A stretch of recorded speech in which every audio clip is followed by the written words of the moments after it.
চমৎকার একটি গান শুনলাম এবং আমরা আপনার সুরের ভুবনে ভেসে গিয়েছিলাম, কি বলেন আপু? হ্যাঁ নিশ্চয়ই, চমৎকার কণ্ঠ আপনার, অনেক সুন্দর, খুবই ভালো লাগলো। অনেক ধন্যবাদ আপনাকে। হচ্ছে ফারাহ হাসান মৌটুসী আপু, আপনার পরিচয়টা বলুন। আসসালামু আলাইকুম, শুভ সকাল। আমি ফারাহ হাসান মৌটুসী, আমি সেলেস্টিয়াল টেক লিমিটেডে এইচআর অ্যাডমিন অ্যাসিস্ট্যান্ট ম্যানেজার হিসেবে আছি। সেই সাথে রবীন্দ্রসঙ্গীত করতে পছন্দ করি, সেই সাথে লেখালেখি এবং রন্ধনশিল্পী হিসেবেও আমার একটি পরিচয় আছে আর কি। মানে বহু গুণে গুণান্বিত একজন গার্লস আমাদের সাথে আছে এবং আমার সাথে আরো আছেন সাইকা ইসলাম মিম। খুবই প্রিটি লাগছে আপনাকে, মাশাআল্লাহ। আপনার কর্মক্ষেত্র সম্পর্কে আমরা জানতে চাচ্ছি। থ্যাংক ইউ আপু। আমি সাইকা ইসলাম, আমি সিনজেন্টা বাংলাদেশে আছি, এক্সিকিউটিভ হিসেবে অ্যাডমিনিস্ট্রেশনে কাজ করছি। অ্যান্ড সাথে সাথে আমি গ্লোবাল টিভিতে নিউজ প্রেজেন্টার হিসেবে কাজ করছি। নিউজ প্রেজেন্টেশনটা মূলত শখে করা, এই তো চলছে আলহামদুলিল্লাহ। মানে শখ থেকে নেশা, নেশা থেকে কি পেশা। এক্স্যাক্টলি। হ্যাঁ, এটা অনেকের ক্ষেত্রেই হয়, যেমন বহুগুণে গুণান্বিত আমাদের মৌটুসী আপু। আচ্ছা আপু, গানের চর্চা নারীকে কি শক্তি দিতে পারে বা নারী শক্তিতে কি রূপান্তরিত হতে পারে? গানের চর্চা নারীকে যে রকম মানসিক শক্তি দেয়, একজন একাকী নারী বা নিঃসঙ্গ নারীকে যে সঙ্গ দেয়, বিশেষ করে রবীন্দ্রসঙ্গীত, রবীন্দ্রনাথ তার প্রত্যেকটা গানে যে আজ জ্যোৎস্না রাতে সবাই গেছে বনে, অথবা তোমারও অসীমে, অথবা আমার মুক্তি আলো আলোয়, আমার মুক্তি আলো আলোর মাধ্যমে যে নারীদের উনি উঠে আসার যে অনুপ্রেরণা দিয়েছেন, জানিয়েছেন বা অনুপ্রেরণা দিয়েছেন, এইভাবেই মানে সময়ে অবশ্যই গান তাহলে আমাদেরকে শক্তি দিতে পারে। জি, নারী শক্তি দিতে পারে। জি, খুবই ভালো লাগলো। আচ্ছা আপু, আমি জানতে চাচ্ছি, আপনি তো কর্পোরেট জবে আছেন, জি, এইচআর হিসেবে আছেন, তো কর্পোরেট সেক্টরে নারীর পরিবেশ, হ্যাঁ, নারীর সহায়ক পরিবেশটা কি হতে পারে বা কেমন হওয়া উচিত? গানের চর্চা নারীকে অনেক মানসিক শক্তি দেয়, বিশেষ করে রবীন্দ্রসঙ্গীত। যেমন আমার মুক্তি আলোয় আলোয়, কোনো নারী যদি হতাশায় বা কোনো কি বলবো নৈরাশ্যবাদী হয়ে থাকে, তাকে শক্তি যোগায় কিন্তু এই রবীন্দ্রসঙ্গীত। শুধু রবীন্দ্রসঙ্গীত না, লালন গীতিতেও আছে। তো আমি বলবো অনেকখানি সঙ্গ দেয়। না, তা তো অবশ্যই। যখন আমরা কি দেখি যে আমাদের যখন অনেক সময় মন খারাপ থাকে কিংবা হচ্ছে আমরা একটু অবসর পাই, এবং মনকে চাঙ্গা করতেও কিন্তু আমরা সঙ্গীতটা শুনি, না, সঙ্গীত চর্চাও অনেকে করেন। তো সে জায়গা থেকে অবশ্যই আমাদেরকে মানসিক শক্তিটা দেয় গান, যদি আমরা শুনি বা চর্চা করি। আমাদের মধ্যে অনেকেই কিন্তু গুনগুন করে বাসায় গান করি, অনেকটা আমরা বলি না যে আমরা হচ্ছে বাথরুম সিঙ্গার, বিশেষ করে রান্না করার সময় বা বাথরুম সিঙ্গার অনেকে আছে, হ্যাঁ, এভাবেও কিন্তু সেই জায়গা থেকে আপনি আসলে কি শুরুতেই রবীন্দ্রসঙ্গীতটাই চর্চা করেছিলেন না এইচআরে আসার পরে? মানে আপনার জার্নিটা জানতে চাচ্ছি। 8 বছর বয়স থেকে রবীন্দ্রসঙ্গীতে শুরু করেছি আর কি। আচ্ছা, এটা আপনি নিজের থেকে করেছেন না ফ্যামিলি থেকে বলেছেন? না, নিজের থেকে। আমার ফ্যামিলি সাংস্কৃতিক পরিবার আর কি। আর এছাড়া আমি গ্র্যাজুয়েশনের পরে ছায়ানটে ভর্তি হয়েছি এবং ছায়ানট থেকে ডিপ্লোমা করা। ঠিক আছে, এখন আমি জানতে চাচ্ছি কর্পোরেট সেক্টরে নারীর পরিবেশ, মানে নারীর সহায়ক পরিবেশ কি হওয়া উচিত? আপনি তো একজন এইচআর আছেন। জি জি, আমি একজন এইচআর এবং অ্যাডমিন পার্সন হিসেবে বলছি যে শুধু নারীর জন্য কিন্তু কর্মসহায়ক হলে হবে না, পুরো পরিবেশটা কিন্তু আপনার কাজ করার মতো হতে হবে, হ্যাঁ। আর উইমেন ফ্রেন্ডলি তো অবশ্যই হতে হবে, সেই সাথে সেফটি এবং সিকিউরিটির কিছু ইস্যু আছে। সেফটি আপনার হাইজিন হতে পারে, ফায়ার হতে পারে, তারপরে অনেক পরিবেশ আবার দেখবেন যে উইমেন ফ্রেন্ডলি। হ্যাঁ, অনেকেই বলে যে হচ্ছে নারী বলে হয়তো তার চাকরিটা এত দ্রুত হয়ে গেল, বা নারীর অধিকার এখানে একটু বেশি আছে, এ ধরনের মন্তব্য শোনা যায়। না, আমি কিন্তু সেটা বলবো না। আমি বলবো যে মানে একজন নারীকে কিন্তু প্রমাণ করতে হয় পুরুষের পাশাপাশি। হ্যাঁ, নিজেকে প্রমাণের জায়গাটা। মানুষের ধারণাটাই হয় এরকম যে ফিমেল, আচ্ছা ওকে দিয়ে তো হবে না, ও পারবে।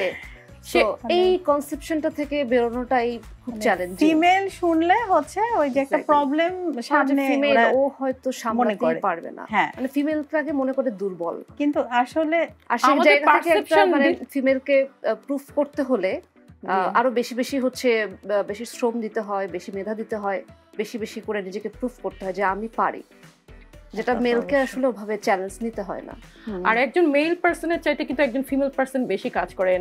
পুরুষরা কিন্তু একটু ফাঁকে ফাঁকে কিন্তু সিগারেট খেতে যায়, যেটা নারীরা করে না। নারীরা করে না। এবং মানে বাংলাদেশ পরিসংখ্যান ব্যুরোর তথ্য অনুযায়ী কিন্তু একজন নারীর থেকে 3 গুণ বেশি, একজন পুরুষের থেকে 3 গুণ বেশি কাজ করে নারী। তো আমি মিম আপুর কাছে চলে আসি। আমি জানতে চাচ্ছি যে এই যে নারীরা যে বাইরে চাকরি করে, তো কতটা প্রেজেন্টেবল আসলে তাকে হতে হয়, বা প্রেজেন্টেবল লুকস আনতে হয় সে বিষয়ে? Good question. নারীকে আমরা হচ্ছে যখন ভিউ করি নারীকে, তখন দেখি যে উনি প্রেজেন্টেবল কিনা। আর সেক্ষেত্রে আসলে ছেলেদের ক্ষেত্রে ওরকম করে ভাবি না, ছেলেরা খুব সিম্পল ভাবে চললেই ওকে। আর মেয়েদের যেটা হয় যে একটু গ্ল্যামার, একটু স্মার্টনেস বা প্রেজেন্টেবল হয়ে সবসময় থাকতে হয়, কারণ আমরা নারীকে ভাবেই ভিউ করি যে ওকে সবসময় প্রেজেন্টেবল হতে হবে, এবং দুর্বল সে সবকিছু পারবে কিনা। সেটাই প্রেজেন্টেবল বলতে শুধু আমি মেকআপ বা ড্রেসের কথাই বলছি না, ওভারঅল।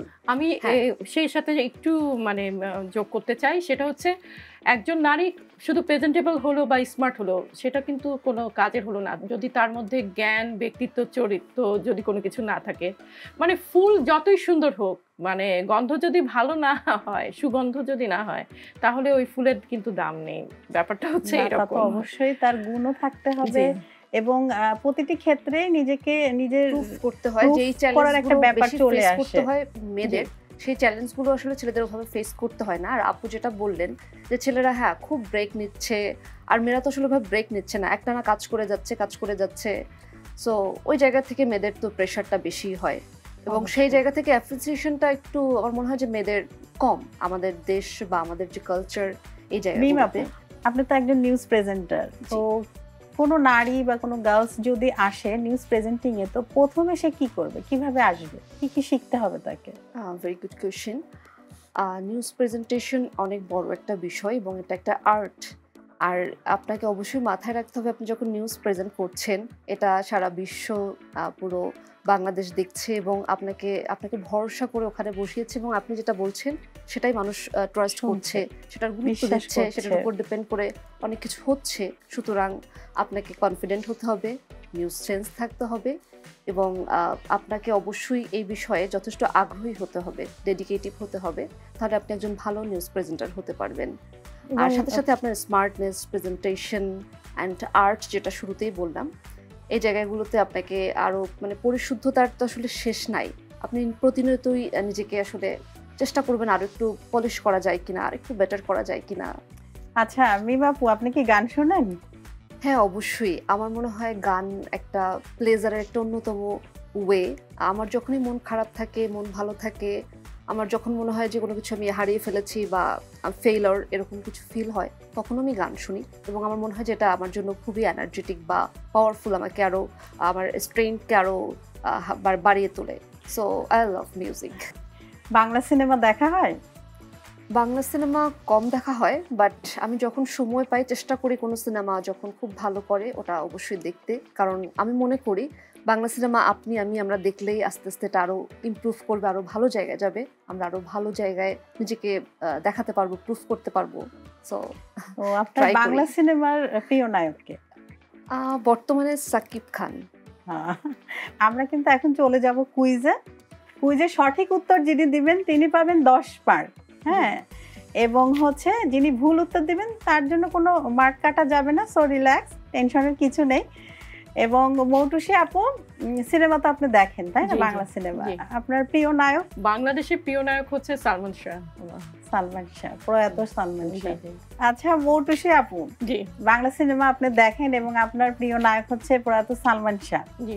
ইদানিং এর কোন নায়ক আপনার পছন্দ? কি কি সিনেমা দেখছেন? ইদানিং আমি খালি আরিফিন নিশুর দাগি এখনো দেখিনি, দাগির আগে যে সুড়ঙ্গ দেখেছি। সুড়ঙ্গ। আচ্ছা, আপনি সুড়ঙ্গের কোনো গান গাইবেন কি, আমাদের শোনাবেন? এক লাইন শোনাতে পারি? হ্যাঁ হ্যাঁ অবশ্যই, আমরা enjoy এই মন ছুঁয়ে বলো ছেড়ে যাবে না কখনো, তোমার মতো কে আর আছে বলো। বাহ, খুব সুন্দর, আপনার কণ্ঠও কিন্তু সুন্দর। থ্যাংক ইউ হ্যাঁ, আপু। তো এবার ঈদে কি কি সিনেমা দেখলেন? সিনেমা দেখার খুব ইচ্ছে আছে, আমি হলে যেয়ে, যেহেতু আমি শাকিব খানের ফ্যান বর্তমানে, সো ইচ্ছা আছে দেখার, কিন্তু সময় করে উঠতে পারিনি যেহেতু নিউজ এবং আমার অফিস থাকে। তো চেষ্টা আছে আমি দেখব। নতুন যে সিনেমাটা এসেছে বরবাদ, ওটা দেখার খুব ইচ্ছে। এবং আমি যতদূর জানি আমার ফ্রেন্ডস বা অন্য যারা আছেন বা যারা এসব সেক্টরে আছেন সবাই খুব অ্যাপ্রিশিয়েট করছেন এবং অনেক ভিউজ এবং অনেক পপুলার হয়ে উঠছে। So I am so interested. তাহলে আপনার সাথে আমরা যে গেমটি খেলবো সেটা কিন্তু সিনেমা নিয়েই খেলবো। Wow, interesting. আমার কুইজ শো কই? হ্যাঁ, আপনারও থাকবে এই সিনেমা সংক্রান্তই, যেহেতু আপনি সালমান শাহর অনেক ভক্ত। তো আচ্ছা মিম আপা, এইবার ঈদে মুক্তিপ্রাপ্ত 3টি সিনেমার নাম বলুন। ওয়েল, বরবাদ, দাগি আর জঙ্গলি। ওয়াও, দারুণ দারুণ, আপু কিন্তু একদম সঠিক উত্তর দিয়েছেন এবং আপনি পেয়ে যাচ্ছেন 10 পয়েন্ট। Thank you. এবার আমাদের মৌটুসী আপুর জন্য সুন্দর একটি প্রশ্ন, আপুর প্রিয় সালমান শাহকে নিয়েই করছি। সালমান শাহর বিপরীতে 3 জন নায়িকার নাম বলুন, অভিনেতা। শাবনূর, শিল্পী আর শাহনূর। উত্তরটি একদম সঠিক এবং আপুর জন্য জোরে করতালি, দুজন আপুকে অভিনন্দন, কারণ আপনিও পেয়ে গেলেন 10 পয়েন্ট। এবং এই ফাঁকে আমরা নিয়ে নিচ্ছি বিরতি। দর্শক, সময় হয়ে গেল একটি ছোট্ট বিরতি, কোথাও যাবেন না, আমাদের সাথেই থাকবেন। আপনারা দেখছেন চ্যানেল এস এর নিয়মিত আয়োজন girls power, powered by perfect electronics in association with বেয়ারবিচ। সাথে আছে আমি হাসিনা আনসার।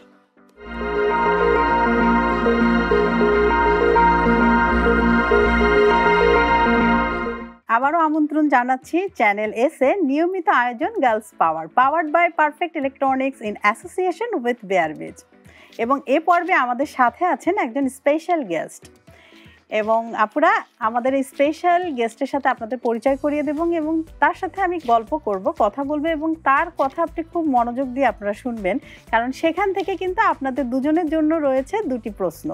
এবং আজকের এই প্রশ্নের জাজ কিন্তু আমাদের সেই স্পেশাল গেস্ট। তাহলে চলুন পরিচয় করিয়ে দিয়ে, আমাদের সাথে আছেন আমাদের স্পেশাল গেস্ট কাজী হামিদা বানু বর্ষা। তিনি একজন পুষ্টিবিদ এবং পুষ্টিবিদ হয় যখন উদ্যোক্তা। আপুর একটি নতুন উদ্যোগও আছে, আমরা সেই বিষয়ে জানতে পারবো। আপু, আপনার বিষয়ে আপনি বলুন, আপনি কেমন আছেন? অসংখ্য ধন্যবাদ, এবং প্রথমেই আমি ধন্যবাদ জানাচ্ছি গার্লস পাওয়ার এই প্ল্যাটফর্মটিকে আমাকে আমন্ত্রণ জানানোর জন্য, এবং সবাইকে অসংখ্য শুভেচ্ছা যারা এই প্রোগ্রামের সামনে এবং পিছনে কাজ করছেন। আমাকে পরিচয় করিয়ে দিলেন, আমি যদি বা আপাকে চিনি এবং আপাকে আমি জানিও, হাসিনা আনসারি আপা আমাদের খুব পরিচিত একটি মুখ। আমি আসলে একজন পুষ্টিবিদ হিসেবে কাজ করছি।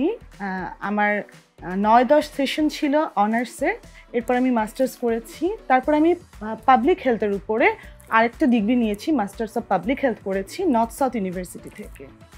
তো এই আসলে আমার এই বিষয়গুলো বলতে গেলে যে আমি কিভাবে একজন পুষ্টিবিদ হিসেবে কাজ করছি, আমার অনেকগুলো এক্সপিরিয়েন্স গ্যাদার হয়েছে আলহামদুলিল্লাহ। আমি খুব একদম যখনই আমি অনার্স পাশ করে বের হলাম, মাস্টার্সের সময় থেকে আমি কাজ করা শুরু করেছিলাম এবং সেইখান থেকেই আসলে আমার অনেক ডিফিকাল্টিস মনে হতো। প্রতিটা স্টেপে মনে হতো যে কিভাবে এগুলোকে আরও ডেভেলপ করা যেতে পারে, কিভাবে এই নিউট্রিশন সেক্টরটা নিয়ে কাজ করা যেতে পারে। আসলে এই মনোভাব থেকেই আমি একজন নিউট্রিশনিস্ট থেকে আজকে উদ্যোক্তা হিসেবে এই প্ল্যাটফর্মে আছি এবং গার্লস পাওয়ার হিসেবে আমাকে আমন্ত্রণ করার জন্য সবাইকে অসংখ্য ধন্যবাদ। বর্ষা আপু, আপনাকে অসংখ্য ধন্যবাদ, আপনার মূল্যবান সময় থেকে আমাদেরকে সময় দিয়েছেন।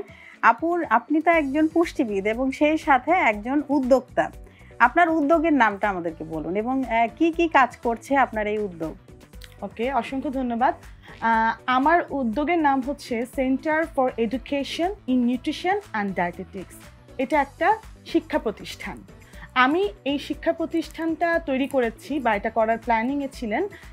আমার প্ল্যান ছিল যে নিউট্রিশন নিয়ে যারা পড়াশোনা করছে তাদের অনেক ডিফিকাল্টিস থাকে। অর্থাৎ আমরা যারা মেয়েরা স্টাডি করছি, এখন আমি জানি না কতজন আমার এই ভিডিওটি দেখবেন, যারা আসলে অনার্সে পড়ছে, অনেক মেয়েরাই ভাবে যে এইখান থেকে পড়াশোনা করছি, পড়াশোনা শেষ হয়ে যাবে, এরপরে কোনো রকমের মাস্টার্স পাশ করব, ডান। বাট আসলে তা না।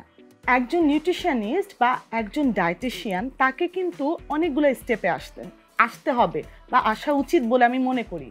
তো এই কনসেপ্ট থেকে আমার কাছে মনে হলো যে clinical nutrition and community nutrition এই প্ল্যাটফর্মগুলো থেকে আমরা কিভাবে কাজ করতে পারি। আমার centre for education in nutrition and dietetics, যেটাকে শর্ট ফর্মে বলা হয় CEND, এবং আমি পুষ্টিবিদ ফাউন্ডেশনের সাথেও কাজ করছি।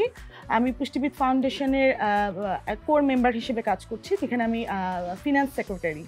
তো প্রত্যেকটা স্টেপেই কিন্তু আমি দেখলাম যে আমাদের যারা জুনিয়র তাদের অনেক ডিফিকাল্টিস।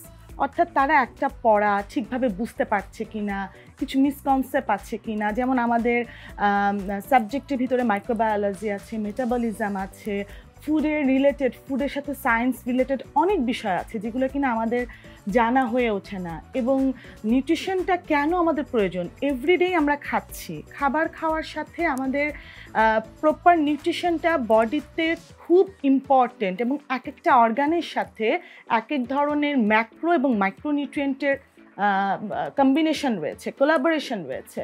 সো এসব কথা চিন্তা করে 2022 সালে আমি centre for education in nutrition and dietetics establish করি। এরপর থেকে আসলে আমার ওয়ার্কিং আরও শুরু হয়। আপনারাও কিন্তু আপুর কাছ থেকে জানতে পারবেন অনেক কিছু, চাইলে আপনারা প্রশ্ন করতে পারেন। 35 থেকে 40 বছর নারীদের কি কি পুষ্টিগুণ থাকা উচিত বলে মনে করেন? আচ্ছা, অসংখ্য ধন্যবাদ।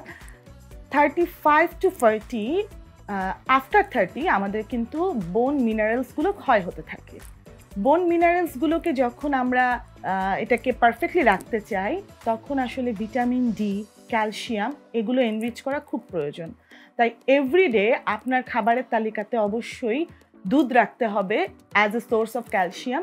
ভিটামিন ডি অর্থাৎ সানশাইন সপ্তাহে উইকলি আপনাকে মিনিমাম 1 আওয়ার, অর্থাৎ আজকে আপনি 10 মিনিটের রোদে গা রাখলেন, পরের দিন 10 মিনিট রোদে রোদ তাপালেন, এভাবে করে অ্যাটলিস্ট 1 উইকে 1 আওয়ার আপনাকে গায়ে রোদ লাগাতে হবে। সো এতে আপনার ভিটামিন ডি এর একটা সোর্স আসবে। পাশাপাশি আপনি ক্যালসিয়াম জাতীয় খাবার, দুধের কথা আমি বলেই দিলাম, এ ধরনের খাবার, বাদাম, দুধ, এগুলো ইনটেক করা ট্রাই করবেন। এবং যদি আপনার হাই ব্লাড প্রেশার না থাকে বা আপনার যদি অন্য কোনো ধরনের সমস্যা না থাকে, সেক্ষেত্রে আপনি অনেক ধরনের খাবার, যেগুলো কিনা আমরা বলি যে অ্যাড করতে হয় খাবারের তালিকাতে, যেমন বিভিন্ন ধরনের সালাদ, তারপরে হচ্ছে আচার, হ্যাঁ, এগুলো হচ্ছে আপনার খাবারের তালিকাতে আপনি অ্যাড করবেন।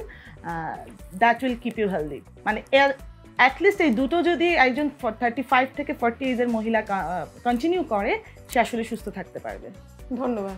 ধন্যবাদ। মিমাপুর কোনো প্রশ্ন আছে? আমার একটা প্রশ্ন আছে। হেয়ার ফল খুব কমন একটা বিষয়, সেটা মেল ফিমেল এমনকি টিনেজারদের ক্ষেত্রেও খুবই প্রমিনেন্ট হয়ে উঠেছে। তো আমার কোশ্চেন হচ্ছে, এই হেয়ার ফল কমানোর জন্য আপনার কি সাজেশন বা কি হলে আমাদের জন্য হেল্পফুল হয় এটা রিডিউস করার জন্য?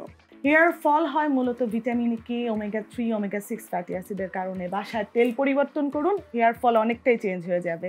পাশাপাশি হচ্ছে যদি প্রতিদিন সকালে একটা সেদ্ধ ডিম খাওয়া হয়, হেয়ার ফল চলে যাবে। এবং আপনি যদি সাপ্লিমেন্ট হিসেবে ওমেগা 3 ফ্যাটি অ্যাসিড ইনটেক করতে চান, সেক্ষেত্রে অবশ্যই কিছু টেস্ট করা লাগবে। সেই টেস্টের মাধ্যমে আপনি ওমেগা 3 ফ্যাটি অ্যাসিড ইনটেক করতে পারেন। পাশাপাশি প্রতিদিন সামুদ্রিক মাছ খাবারের তালিকায় রাখতে পারেন। ধন্যবাদ বর্ষা আপু, খুব সুন্দর করে আপনি বললেন।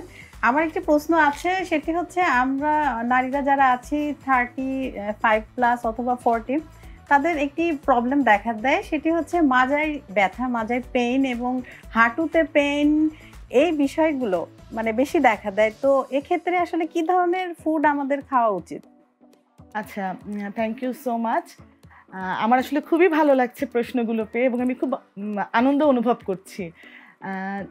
আপনি বলছিলেন যে 30 থেকে 35, ওকে, হাঁটুতে ব্যথা, জয়েন্টে ব্যথা, পেইন, এই পেইনগুলো কেন হচ্ছে? প্রথমত একজন মায়ের এই পেইনগুলো থাকবেই। হ্যাঁ, একজন মা কিন্তু এই পেইনগুলো সে অনুভব করবেই তার লাইফে। মা বেসিক্যালি ফিমেল বলতে মা হওয়ার পরে কিন্তু এই অনুভূতিগুলো আসবে, অর্থাৎ তার হাড় ক্ষয় রোগ হওয়া শুরু হবে।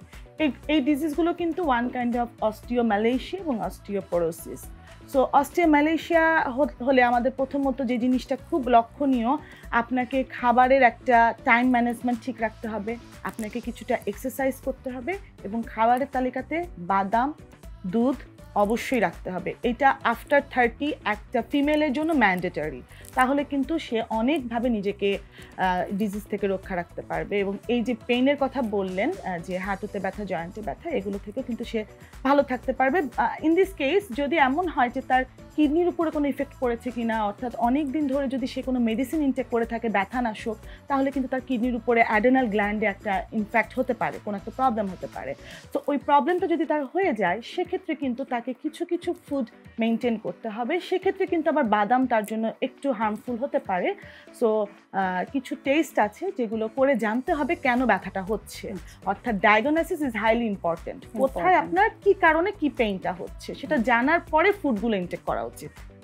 এবং আমরা যখনই খাদ্য তালিকা তৈরি করব, তার আগে আমাদের আসলে একজন পুষ্টিবিদের সাথে পরামর্শ করে নিলে কিন্তু ভালো হয়, তাহলে আমরা সঠিক খাবারটা খেতে পারবো। অনেক সময় আমরা বলি না যে আমরা খাবার খাচ্ছি, পুষ্টিকর খাবার খাচ্ছি, কিন্তু পুষ্টিটা কেন পাচ্ছি না। তো সেজন্য আপনারা তো একটা চার্ট করে দেন, তাই না, যে এই খাবারগুলো খেলে আপনি এই পুষ্টিটা পাবেন। একজন হচ্ছে নারী, তার জন্য কেমন খাবার, এবং যে বাচ্চা আছে তার জন্য, মাঝবয়সী এবং সিনিয়র সিটিজেন যিনি আছেন তার জন্য কি ধরনের খাবার আসলে আপনারা বলেন, সাজেস্ট করেন? আসলে এই প্রশ্নের উত্তরগুলো মাঝবয়সীর ক্ষেত্রে ছোট থেকেই বেসিক্যালি তো নিউট্রিশনটা শুরু হয় মায়ের বুকের দুধ থেকেই।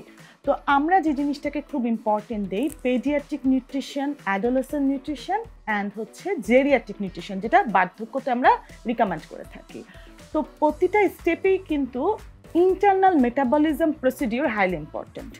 ছোট একটা বাচ্চা খাচ্ছে না, আমার বাচ্চা খায় না, আমি কিন্তু এই ধরনের কথা অনেক শুনি। হ্যাঁ, তো বাচ্চাদের ক্ষেত্রে যে বিষয়টা, সেটা হচ্ছে যে বাচ্চার স্টোমাকের সাইজটা তো বুঝতে হবে। এবং মায়েরা আসলে খুব প্রেশারাইজ করতে থাকে, ওর স্টোমাকের কোয়ালিটি কতটুকু। ওকে যদি আমি ম্যাশ না করে কোনো ফুড দেই, অর্থাৎ মাংসটা যদি ওর ঢিলে খেতে হয়, ওটা যদি নরম না থাকে, সফট না থাকে, ওর জন্য কিন্তু সেটা ডাইজেস্ট হবে না। অনেক ক্ষেত্রে কিন্তু বাচ্চাদেরকে আমরা বাইরের ফুডের প্রতি আগ্রহ করে তুলি, বাইরে যাচ্ছি তাকে কিন্তু আমরা কোনো কোল্ড ড্রিঙ্কসের প্রতি, স্ট্র দিয়ে খাওয়ার প্রতি একটা আগ্রহ করে তুলি, এতে কিন্তু তার টেস্ট বাড নষ্ট হয়ে যায়। তো এক্ষেত্রে বাচ্চাকে খাওয়ানোর ব্যাপারে কিন্তু প্যারেন্টসদের প্রতি একটা গাইডলাইন থাকে, যারা বাচ্চাদেরকে সেভাবে করে ফুড ইনটেক করাবে। একটা বিষয় হচ্ছে যে বাচ্চাদেরকে আপনি যে পরিবেশে বড় করবেন, বাচ্চা কিন্তু সেই পরিবেশেই বড় হতে থাকবে। তো ওকে যদি হেলদি ফুড, হোম ফুড এটার সাথে অ্যাডজাস্ট করানো হয়, সে কিন্তু সেটার প্রতি আগ্রহ হয়ে থাকবে। এটা তার সাইকোলজিক্যাল একটা ফ্যাক্টর কাজ করে। এরপরে মাঝবয়সীর ক্ষেত্রে সবচেয়ে বেশি কিন্তু আমাদের ক্যালোরির প্রয়োজন আছে। মাঝবয়সীর ক্ষেত্রে আমরা 2500 থেকে 3000 ক্যালোরি রিকমেন্ড করে থাকি, যেটা ছেলেদের ক্ষেত্রে 3000, মেয়েদের ক্ষেত্রে 2500। কারণ তখন কিন্তু একটা পিউবার্টিক পিরিয়ড, ছেলেদেরও গ্রোথ চেঞ্জ হচ্ছে, মেয়েদেরও হরমোনাল চেঞ্জ হচ্ছে। সো হরমোনাল ইমব্যালেন্স যাতে না হয়, তাদের যাতে পরবর্তীতে তারা সুস্থ থাকে, সেজন্য তখন কিন্তু তাদের গঠন, বর্ধন, বিকাশ, এটার জন্য অবশ্যই আমরা 2500 থেকে 3000 কিলো ক্যালোরি রিকমেন্ড করে থাকি। আর যখন জেরিয়াট্রিক অবস্থা অর্থাৎ বার্ধক্যের কথা বললেন, তখন কিন্তু একজন পেশেন্টকে বা একজন মানুষকে একটু মেনে খেতে হয়, একটু বুঝতে হয়, কারণ তার এই এত বছরের বেড়ে ওঠা, এই টাইমিংটা কিন্তু 60 বছরের পর থেকে জেরিয়াট্রিক নিউট্রিশন যখন আমরা রিকমেন্ড করে থাকি। তো এই সময়টা কিন্তু এত বছরের টাইম থেকে কিন্তু তাকে আমরা অনেকভাবে তাকে আমরা মেনটেন করতে বলি যে আপনার যে বেড়ে ওঠা হয়েছে, অর্থাৎ কেউ অনেক দিন কোনো দেশের বাইরে থাকতে পারে বা দেশের এনভায়রনমেন্টে ছিল না, কেউ হয়তো বা আর্মিতে জব করেছেন, কেউ ডাক্তার ছিলেন, প্রতিদিন তার অনেক ধরনের অ্যাক্টিভিটিস গেছে, অর্থাৎ যে যেই পেশায় ছিলেন সেই পেশাগত দিক থেকে কিন্তু তাকে তার ক্রাইটেরিয়া অনুযায়ী আমরা রিকমেন্ড করে থাকি সে কী ধরনের ফুড ইনটেক করবে। এক্ষেত্রে আরেকটা মজার বিষয় হচ্ছে যারা ব্যাংকার তাদের কিন্তু ভিজারাল ফ্যাটটা অনেক বেড়ে যায়, অর্থাৎ ব্যাংকারদের ক্ষেত্রে আমরা বলি যে স্যাটেন্ডারি ওয়ার্কার, তারা বসে থাকা কাজ করে যারা, তাদের ক্ষেত্রেও কিন্তু আরেক ধরনের আমরা ফুডের হ্যাবিটটা অর্থাৎ এই যে ডায়েট চার্টের কথা বললেন সেটা রিকমেন্ড করে থাকি। সো এক একজন পেশাগত মানুষের সাথে আসলে এক এক ধরনের ডায়েট নির্ভর করে। আচ্ছা বর্ষা আপু, আপনাকে অসংখ্য ধন্যবাদ, আপনার মূল্যবান সময় থেকে আমাদের স্টুডিওতে এসেছেন, আমাদেরকে সময় দিয়েছেন, আপনাকে অসংখ্য ধন্যবাদ। আপনাকে আচ্ছা আমরা এবার কুইজে চলে যাচ্ছি। আপনারা তো খুব মনোযোগ দিয়ে আমাদের বর্ষা আপুর কথা শুনলেন, এখন কিন্তু আমরা কুইজ পর্বে চলে যাচ্ছি। হ্যাঁ, এবং এই কুইজ পর্বে সঠিক উত্তর যিনি দিবেন তিনি পেয়ে যাবেন 10 মার্ক, এবং যিনি ভুল উত্তর দিবেন কোনো মার্ক কাটা যাবে না, সো রিল্যাক্স। এবং আমাদের কুইজের জাজ কিন্তু আমাদের প্রিয় বর্ষা আপু। তো আমি মিম আপুর কাছে প্রশ্ন রাখছি, প্রথম প্রশ্ন। জি অবশ্যই। আপনি প্রস্তুত আছেন তো? জি। আচ্ছা, মানে টেনশনের কিছুই নেই, সহজ প্রশ্নই করব। বর্ষা আপুর উদ্যোগের নাম কি?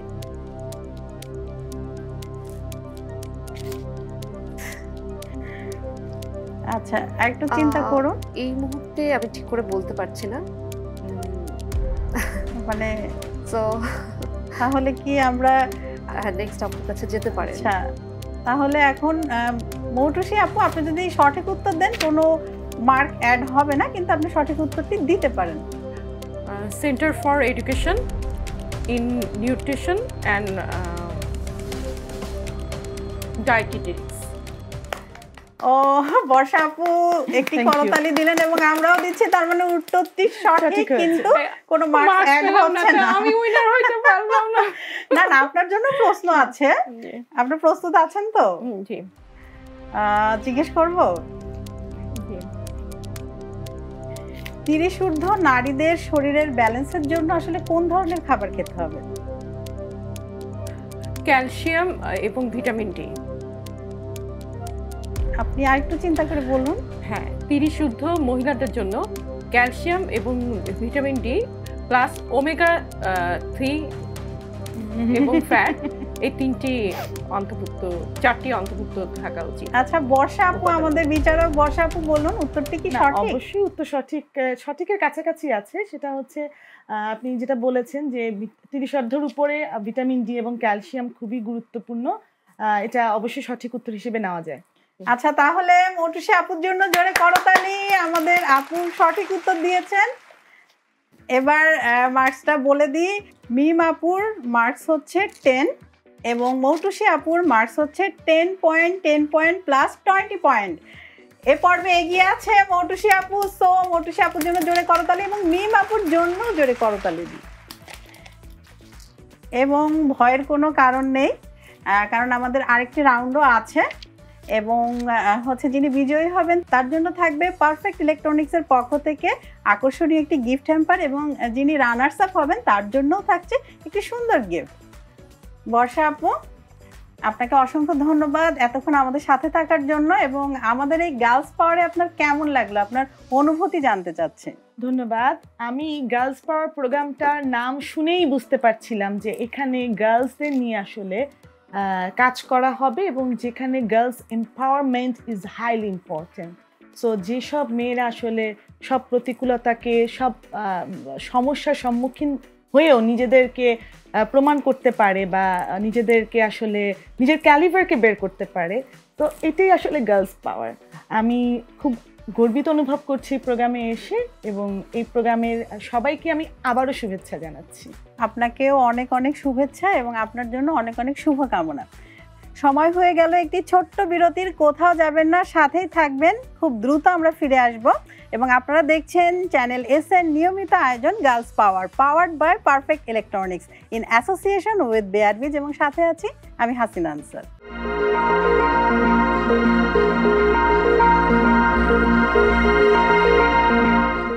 আবারও সবাইকে ওয়েলকাম জানাচ্ছি চ্যানেল এস এর নিয়মিত আয়োজন girls power, powered by perfect electronics in association with বেয়ারবিজ, এবং সাথে আছি আমি হাসিনা আনসার। এবং সাথে কিন্তু এ পর্বে আপনারাও আছেন, কারণ আপনাদের জন্যও থাকছে কুইজ। এ পর্বে আমাদের যে সম্মানিত অতিথিরা আছেন তাদের জন্য থাকছে ধাঁধা এবং আপনাদের জন্য থাকছে কুইজ, এবং গত পর্বের যে কুইজ বিজয়ী হয়েছেন তার নামও কিন্তু আমরা এ পর্বে জানিয়ে দিব। এবং যিনি বিজয়ী হয়েছেন তিনি পেয়ে যাবেন পারফেক্ট ইলেকট্রনিক্সের পক্ষ থেকে আকর্ষণীয় গিফট হ্যাম্পার, এবং গিফটটি তার ঠিকানায় কিন্তু পৌঁছে দেওয়া হবে। এবং গিফটটি হাতে পাওয়ার পর তিনি তার মনের অনুভূতি ভিডিওর মাধ্যমে জানিয়ে দিবেন আমাদের গার্লস পাওয়ার ফেসবুক পেজ এবং গ্রুপে। আপুরা, কেমন লাগছে আমাদের এই প্রোগ্রামে এসে? পার্সোনালি আমি ভীষণ এনজয় করেছি। আর আপু যেটা বলেছিলেন মাত্র, যে গার্লস পাওয়ার, এর নামটা শুনেই আমার খুব ভালো লেগেছে। আমি সবসময় চাইতাম ফিমেলদের নিয়ে কাজ করতে, বা ফিমেলদের সুযোগ সুবিধা বা এম্পাওয়ারমেন্ট, এগুলোর ব্যাপারে আমার সবসময় একটা ফ্যাসিনেশন ছিল। অ্যান্ড আর বাংলাদেশে থেকে তো অবশ্যই নারী শিশুর উন্নয়ন, তো এই বিষয়টা আমার খুব ভালো লেগেছে, স্পেশালি নামটা। আমি সবসময় যখন আমাকে ফোন কল করা হয়েছিল এটার জন্য, আমি খুবই ইগার ছিলাম এবং ইন্টারেস্টেড ছিলাম যে কিছু একটা স্পেশাল হবে, অ্যান্ড আমি এনজয় করছি। Thank you. এবং আপু, আপনার কেমন লাগছে? আমিও খুব এনজয় করছি। গার্লস পাওয়ার চ্যানেল এর একটি খুব জনপ্রিয় অনুষ্ঠান। তো আপনাকে এবং গার্লস পাওয়ারকে অনেক ধন্যবাদ আমাকে আমন্ত্রণ জানানোর জন্য। নিজেকে সজীব এবং সতেজ লাগছে আর কি। না, আসলে গার্লস যে কোনো বয়সেরই হতে পারে, সে ছোট হতে পারে, মাঝারি বয়সের হতে পারে এবং সিনিয়র সিটিজেনও হতে পারে। সে একজন নারী, মেয়ে, গার্লস। হ্যাঁ, আমরা সব নারীদেরকে কিন্তু এই গার্লস পাওয়ার একটি প্ল্যাটফর্মে নিয়ে এসেছে। আমাদের দেশে উইমেন বা গার্লসকে নিয়ে কিন্তু কোনো অনুষ্ঠান হয় না, বিশেষ করে এন্টারটেইনমেন্ট বেস আর কি। সুতরাং আমি বলবো গার্লস পাওয়ার অনেকটা নারী জাগরণের অগ্রদূত হিসেবে কাজ করছে। আপনি ঠিকই বলেছেন। তো এবার আমি জানতে চাচ্ছি একটু মজার প্রশ্ন। এখন খোলাখুলি কিন্তু উত্তরটা দিতে হবে। সেটা হচ্ছে, আগে আমি মিমাপুর কাছে চলে যাই। মিমাপু, জীবনেতে অনেক প্রেম এসেছে না নাকি? অফার এসেছে, বাট আমার মনে হয়েছিল আমি ইন্টারেস্টেড না। আর সবচেয়ে বড় বিষয় হচ্ছে, আমার ফ্যামিলিতে আমি এমনভাবে বড় হয়েছি যে আমার সবসময় মনে হতো যে আমি এখন রেডি না, বা আমার পড়াশোনা শেষ করতে হবে। আর আমি বাবা মাকে কিভাবে ফেস করব, যে অসময় একটা বিষয়, এটা না। সো আমার ইন্টেনশন ছিল আমার পড়াশোনাটা ঠিকঠাকভাবে শেষ করতে হবে, নিজেকে এস্টাবলিশ করতে হবে, এবং সেটারই চেষ্টা করছি। That's it. আচ্ছা, আর পরিণয় বিয়ে? না, এখনো আসলে হয়নি। বিয়ে হয়নি। আল্লাহ জানে আসলে কি হবে না হবে। এমন কোন স্মৃতি আছে যেটা মনে পড়লে মনটা খুব ভালো হয়ে যায়? ধরেন আপনার মন খুব খারাপ, ওই কথাটা আপনার মনে হলো, বা ওই মুহূর্তটা আপনি অনুভব করছেন, আপনার খুব ভালো লাগছে, এ ধরনের? আমার মন খারাপ হলে মিউজিক শুনতে ভালোবাসি, যেটা আমি শুরুতেই বলেছিলাম। সো আমার মনে হয় যে ওটা আমাকে এম্পাওয়ার করতে হেল্পফুল বা অ্যাসিস্ট করে। That's it. আচ্ছা, মৌটুসী আপু, আপনার প্রথম প্রেম, সে বিষয়ে জানতে চাই। আমার প্রথম এবং শেষ প্রেম রবীন্দ্রনাথ। আচ্ছা। আর রবীন্দ্রনাথ আমাকে অনুপ্রেরণা দেয়, তার গানে, তার বাণীতে, তার সবকিছুতে। মৌটুসী আপু আসলে রবীন্দ্রসঙ্গীতের প্রেমে পড়েছেন এবং পড়েই আছেন। আমার মনে হয় প্রতিনিয়তই নতুন করে আবার পড়ছেন। জি। প্রেম বলতে আসলে শুধু ছেলে মেয়ের যে প্রেম সেটা না, প্রেম আসলে সার্বজনীন, অবশ্যই সবকিছুর সাথে হতে পারে। বইয়ের সাথেও প্রেম হতে পারে, ভালোবাসা হতে পারে, প্রেম সর্বত। এবং প্রেম না থাকলে আসলে কোনো কিছু সুন্দরভাবে হয় না। হ্যাঁ, কবিতাও লিখতে পারে না সেভাবে যদি তার জীবনে প্রেম না আসে। এবং গায়িকা বা গায়ক যিনি আছেন সুন্দর করে গানও গেতে পারেন না কিছু অনুভব না করলে। জি, অবশ্যই কাজকে ভালোবাসতে হয়, অবশ্যই মন থেকে ভালোবাসে যেই কাজই হোক। এবং যথেষ্ট ভালোবাসা না থাকলে আপনি অবশ্যই সাস্টেইন করতে পারবেন না। যে কোনো সময় থাকতে পারবেন, টেম্পোরারি হবে সেটা, বাট আপনি আলটিমেটলি সাকসেসও হতে পারবেন না, সাকসেসফুলটা আনতে পারবেন এবং সাস্টেইন করতে পারবেন। আচ্ছা মৌটুসী আপু, আপনি এইচআর, আপনি কবি, আপনি রন্ধনশিল্পী এবং আপনি একাধারে কিন্তু কণ্ঠশিল্পী।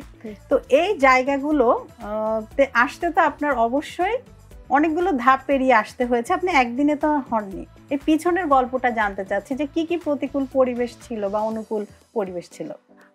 আমার ক্ষেত্রে প্রতিকূল পরিবেশ তেমন ছিল না, কারণ আমার জন্ম বেড়ে ওঠা সাংস্কৃতিক পরিবারে। আমার বাবা একজন সাংবাদিক ছিলেন, ফিনান্সিয়াল এক্সপ্রেসের নিউজ এডিটর। আমার নানাও ছিল observer editor Abdus Salam, AB মুসা আমার বড় খালু আর কি। তো সেক্ষেত্রে লেখালেখি গান করা মানে আমার ফ্যামিলির সাথেই জড়িত ছিল। তো বরং এটা আমাকে আরও ইন্সপিরেশন দিয়েছে যে সামনে এগিয়ে যেতে। আচ্ছা মিম আপু, হচ্ছে আপনি বলুন যে প্রতিকূল পরিবেশ বলতে আসলে আমরা কি বুঝি, কি কি ছিল? আসলে আপনার গোলে পৌঁছাতে হলে অবশ্যই অনেক অবস্টিকেল বা প্রতিকূল, যেটা বলেন প্রতিকূলতা ফেস করতে হবেই। এবং আমি মনে করি যে আমাদের সবাইকেই যার যার জায়গা থেকে হয়তো আমরা অনেক সময় বুঝতে পারি না, আপনার জায়গা থেকে আপনি হয়তো কিছু অবস্টিকেল ফেস করে এখানে বসেছেন, নিশ্চয়ই এমনি এমনি বসতে পারেননি। আবার আমার জায়গা থেকেও সেম।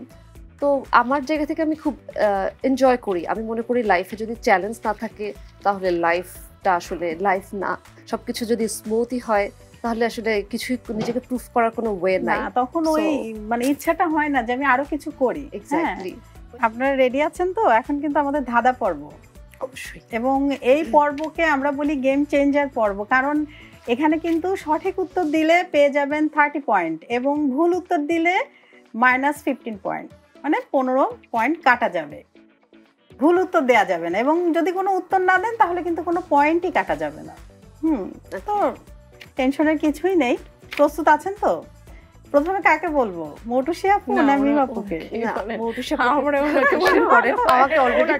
এভাবে করতে করতে আমাদের শোয়ের টাইম শেষ হয়ে যাবে, আমি আর ধাঁধা ধরতে পারবো না। তো আমি ডিসাইড করি আমি কাকে প্রশ্নটা করব। হ্যাঁ, আমি চলে যাচ্ছি মৌটুসী আপুর কাছে। আমার প্রিয় মৌটুসী আপু, কি সুন্দর সুন্দর গান আমাদের শোনালেন, এবং শেষেও কিন্তু আমরা আপনার গান দিয়ে শেষ করবো আমাদের এই প্রোগ্রামটি। আচ্ছা, প্রস্তুত আছেন? আমাদের ধাঁধাটি হচ্ছে, জালটি ফেলি নদীর বুকে, মাছ ধরি যে রাতের সুখে, নৌকা বেয়ে ফিরি ঘরে, বলো তো ভাই আমি কে রে? জেলে। আপনি আরেকটু চিন্তা করে বলুন, সময় আছে আমাদের। জি বলছি মাঝি। যে কোনো একটি উত্তর আমাদের নিতে হবে। আপনি কোনটাতে লক করতে চাচ্ছেন? জেলে, মাঝি?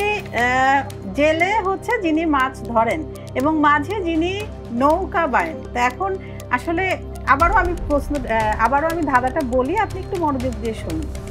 জালটি ফেলি নদীর বুকে, মাছ ধরি যে রাতের সুখে, নৌকা বেয়ে ফিরি ঘরে, বলো তো ভাই আমি কে রে? জাল ফেলছে, মাছ ধরছে। আমি কি কাউন্টডাউনে যাব? জেলে। উত্তরটি তাহলে লক করে ফেলি? উত্তরটি লক করে ফেলি মৌটুসী আপু? জি। মৌটুসী আপুর উত্তরটি একদম সঠিক। সবাই জোরে করতালি দিন। ভয় পাবি আপনি পেয়ে গেছেন 30 পয়েন্ট, এবং আপনার টোটাল স্কোর হচ্ছে আগে 20 পয়েন্ট এবং এখন 30, সো আপনার হয়ে যাচ্ছে টোটাল 50 পয়েন্ট। এবং মৌটুসী আপুর জন্য জোরে করতালি। দর্শক আপনারাও জোরে করতালি দিন। এবার চলে আসবো আপনার কাছে, তার আগে আমি চলে যাচ্ছি দর্শকের কাছে। দর্শক, এবার আমি জানিয়ে দেব গত সপ্তাহের কুইজ বিজয়ীর নাম।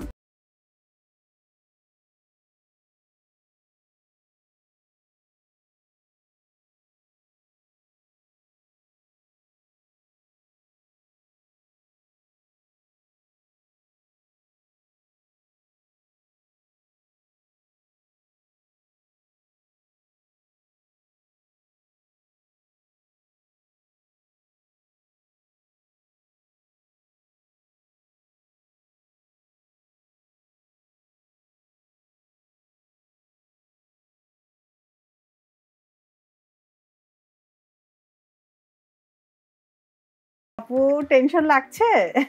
না, আমি কনফিডেন্ট সবসময়, সেটা ভুল হোক সঠিক হোক, আমি আমার প্লেসে বা আমার জায়গায় আমি সবসময় কনফিডেন্ট থাকি। খুব ভালো লাগলো আপনার এ ধরনের উত্তর পেয়ে। তো ধাঁধাটি হচ্ছে, উঠি আমি পূব দিকেতে, মাঝ আকাশে চড়ি, সন্ধ্যা হলে হারিয়ে যাই, পশ্চিমে দেই পারি, কে আমি? সূর্য। আরেকটু চিন্তা করুন, সময় আছে। আরেকবার বলা যায়? হ্যাঁ অবশ্যই। উঠি আমি পূব দিকেতে, মাঝ আকাশে চড়ি, সন্ধ্যা হলেই হারিয়ে যাই, পশ্চিমে দেই পারি, কে আমি? সূর্য। মৌসুমী আপু কিছু, মৌটুসী আপু কিছু বলবেন? না, আমি ওনার সাথে একমত। একমত। আমি কি লক করব? অবশ্যই। ও কনফিডেন্ট। আসলে আমাদের আত্মবিশ্বাসী একজন নারীকে আমরা গার্লস পাওয়ারে আজকে পেয়েছি। আপনার উত্তরটি একদম সঠিক এবং মিম আপুর জন্য থাকছে জোরে করতালি। অনেক অনেক অভিনন্দন। এবং আপনার স্কোর হচ্ছে, আগের ছিল 10 পয়েন্ট এবং এখন হচ্ছে 30। আপনার টোটাল স্কোর হচ্ছে 40 পয়েন্ট।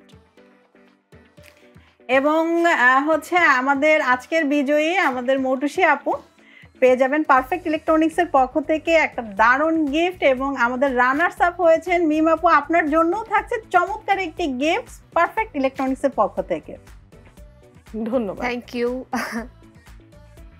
দর্শক, এবার জানিয়ে দিচ্ছি এ সপ্তাহের কুইজ। দেহ চিকন পেটটা বড়, পড়বে তাতেই পানি ভরো, মুখটা তার থাকে খোলা, নামে আছে জয়ের দোলা, কি সেটা? কুইজের সঠিক উত্তরটি আপনারা জানিয়ে দেবেন আমাদের গার্লস পাওয়ার ফেসবুক পেজ এবং গ্রুপের কমেন্ট বক্সে। আমরা লটারির মাধ্যমে বিজয়ীর নাম ঘোষণা করব এবং বিজয়ী পেয়ে যাবেন পারফেক্ট ইলেকট্রনিক্সের পক্ষ থেকে আকর্ষণীয় গিফট হ্যাম্পার। দারুণ সময় কেটেছে আপনাদের সাথে এবং আপনাদের জন্য রয়েছে পারফেক্ট ইলেকট্রনিক্সের পক্ষ থেকে আকর্ষণীয় গিফট হ্যাম্পার। এবং মৌটুসী আপু আমাদের বিজয়ী হয়েছেন, আপনার জন্য পারফেক্ট ইলেকট্রনিক্সের পক্ষ থেকে গিফট হ্যাম্পার। এবং আমাদের প্রিয় মিম আপুর জন্য কিন্তু রয়েছে সুন্দর একটি গিফট পারফেক্ট ইলেকট্রনিক্সের পক্ষ থেকে। আমাদের আজকের আরো একজন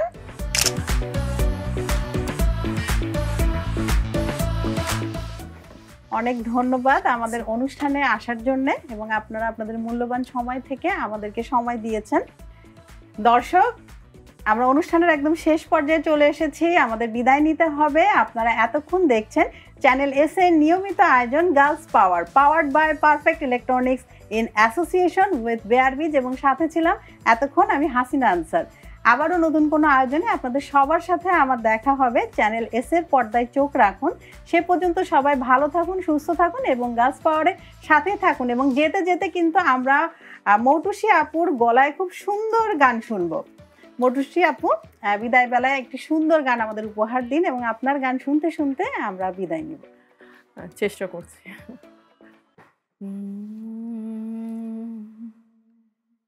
দেহ মনে সুদূর পারে হারিয়ে ফেলি আপনারে, দেহ মনে সুদূর পারে হারিয়ে ফেলি আপনারে, গানের সুরে আমার মুক্তি ঊর্ধ্বে ভাসে।